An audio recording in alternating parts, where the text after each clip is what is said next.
today we're here with the leadership team of QuestCap. QuestCap listed on NEO about a month ago. You realize that we started out in late 2019 as an investment issuer.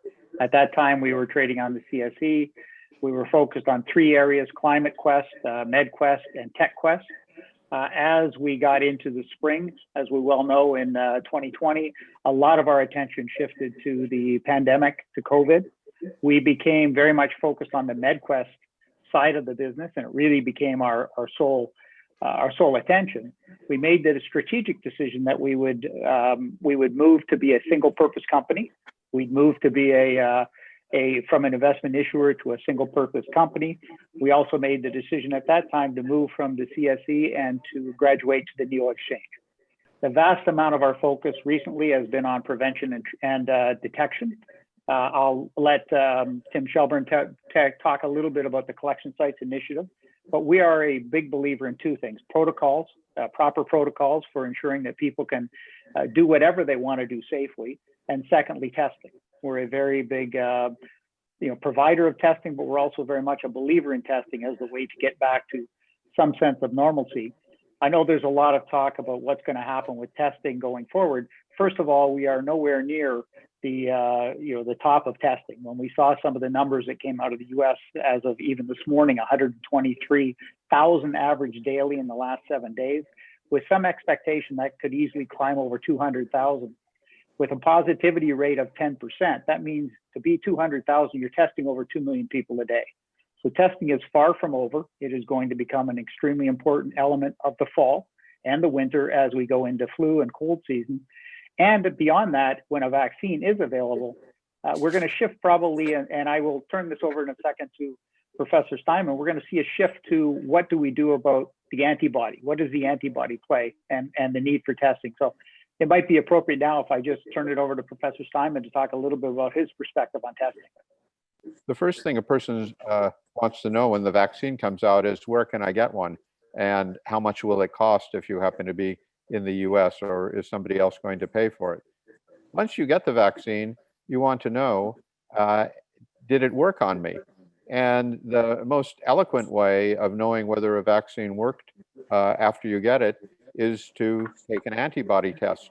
The antibodies are the proteins that our bodies make in response to any kind of infection and to a vaccine. So if I get a vaccine, the QuestCap test offers two types of antibodies. One is the IgM antibody, which will come up very fast. But more importantly is the IgG antibody. Those are the antibodies that are really involved in neutralizing the infection. Some of those antibodies are actually neutralizing antibodies. So the QuestCap test will tell us, did we convert? Are we positive? And there may be further important reasons for getting repeated testing, because you want to know, is my antibody response durable, or did it fade away? If it faded away, there may be other parts of your immune system that are still in play. That's another story. But I think there will be a compelling need for more and more antibody testing as we get a better vaccine. The other kind of test that QuestCap offers is detection of the actual virus. And it's all done in the most convenient way, with the fastest possible way of giving a result back to the individual who seeks the test. And that's in Tim's domain, and he can tell you more about that. But in preparing for COVID, your question, there will be a long need for this antibody testing. Somewhere in the middle part of this decade, we may fully have COVID in the rearview mirror, but it's not going to go away this coming year, and probably not the next 2022 either. So that's my prediction. And Josh, one of the things you asked is, what happens next? So one of the things we've taken a serious look at is we will have the potential for, not only will we have centers across the US, we could play a very important role depending on the government and what they decide to do with the vaccine distribution. So one of the things we're very seriously discussing now is how we can play the role in moving from, or a supplement to testing would be the ability to help deliver the vaccine as well.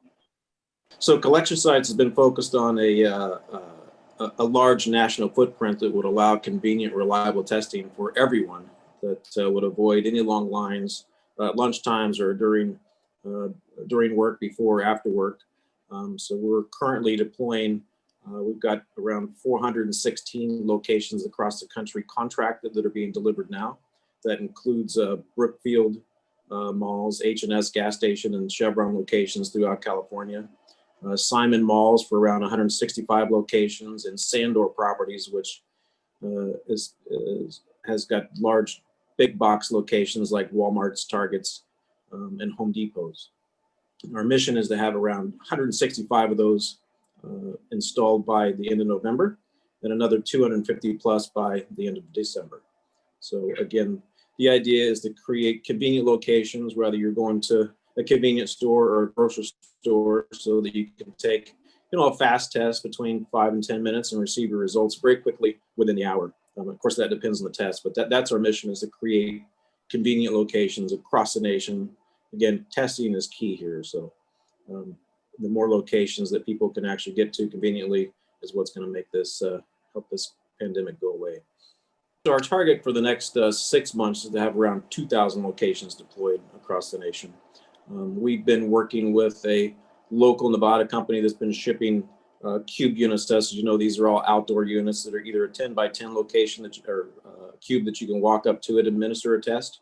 And we also have an 8 by 20 unit that you can actually go into to avoid the elements to have to administer your test. So again, our mission is to have around 2,000 or 2,000 plus of these in the next 6 months.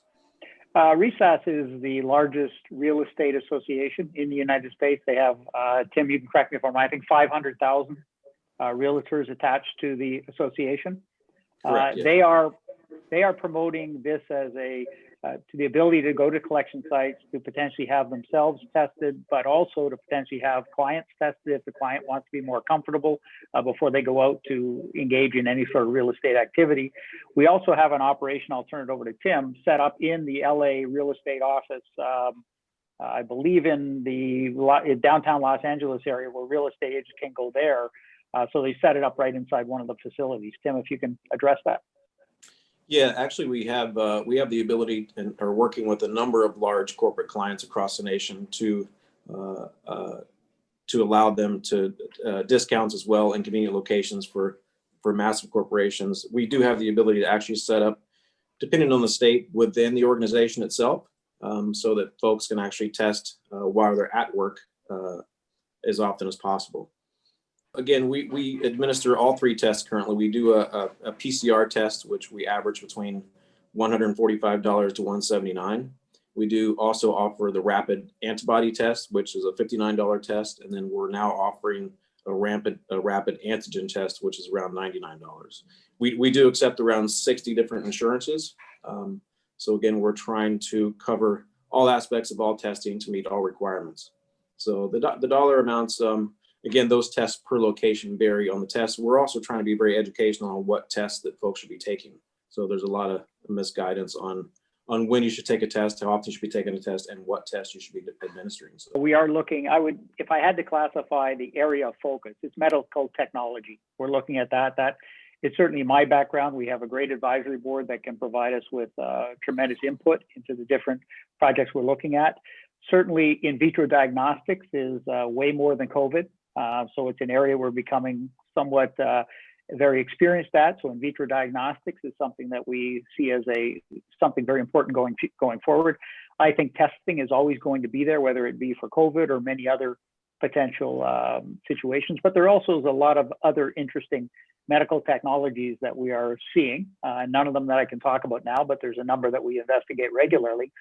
My background's 30 years in both medical device and pharmaceuticals. So it's certainly, it's part of my wheelhouse. Our advisors are very skilled in those areas. So I see it as an area that we're going to really focus on, which is medical technology and making sure we're on the leading edge. If you break it down into the fundamental opportunities, it's all based on cutting edge technology that can get validated by the regulatory agencies and delivered to the consumer in a convenient way, so that there could be rapid feedback, because I think that's important. The there's a change in patterns. The old days, people went to the doctor, and even in the older days, doctor went to people's houses. Now, the world has changed greatly. They used to actually have something called the home visit, but now it's the ability to be agile, the ability to have accurate tests and rapid feedback. And I'm not only talking about COVID. There will be other microbial epidemics, pandemics in the world. We have them every year anyway with influenza, although we're generally pretty calm about that. But I think this is the opportunity. And, you know, without being explicit, QuestCap prides itself on agility. We're able to get good advice on what's out there and to make some wise investments in the medical technology area, which is burgeoning. We won't be a big clumsy entity. We'll be smart, opportunistic in a very positive way, and it will all be based on picking the most translatable medical science that could be turned into a very good business opportunity to benefit the consumer. One of the things that Tim has done very well, and it's now actually impacted our competition to the point where we have had initiatives where the competition want to work with us rather than against us, is this has been a bit of a land grab. And we were out very early. We were signing contracts with very large providers of space for these type of facilities. So by being able to put those under contract when we've had potential competitors try to duplicate the model, and we do believe duplicate because we think we were early in this area, they've been blocked. They basically say, no, we've already got a contract. So we've had some come to us. We have some that have large corporate contracts that can't get the distribution that we can provide. So I'll let Tim add a bit on that, but it's really been an interesting development with the fact that we were out early and we've grabbed a lot of what I call the land grab we've been successful with. Yeah, and that was key. Again, land grabbing, again, just convenience for folks to be able to take tests somewhere close. Even some of the large contracts that have come to us that had large corporations agreements with them, their average drive was 1, 2, 3 hours. Even some cases they'd have to drive to the next state to perform a test. So do you have the ability to have someone or a complete organization test either on site and or within a few minute drive? It helps the economy in general. So we've got everything from unions to schools to movie sets, and we're also working with a number of sports teams to help bring fans back to the stands. So it's all about convenience and testing and rapid results. I think first is team and the expertise and experience the team brings to the table. I think second is strategy. I know we've talked a lot about the collection sites. That's one element. We're certainly well beyond that in terms of some initiatives we're doing on some large protocol for everything from large industrial operations. We've talked to mining companies are engaging with that to bring miners back safely, to bring sports teams back safely. We have an initiative that will be announced around that area. And then the strategy is important. And third, and always, they say it's 10% strategy, 90% execution for success. And execution, I'm very confident in the execution capabilities we have. People like Tim, his team, other teams we brought on board have execution experience. My own background is very much based on execution. And I think that's where we will shine. And that's why we will be a wise investment. Thank you, Doug. Last question. Why did you listen to NEO? We certainly looked at all of the possibilities we had. We like NEO. We believe NEO is an exchange for the future. We believe that it was important for us to be on a senior exchange, to have the governance and some of the what comes with the senior exchange. But I think it was also important to see NEO as an exchange that a lot of exciting companies are joining. It's getting a lot of attention. I know you've had some very exciting recent additions along with ourselves, and we wanted to be part of that. We think it's certainly going to be the right place to be in the future.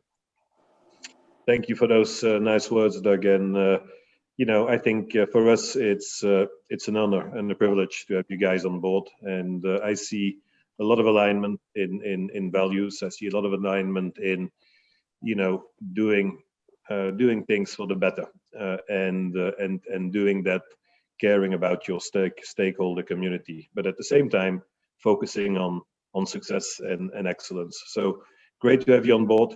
Thank you for your time today, and looking forward to see all that execution rolling out in the coming weeks, months, and years ahead of us.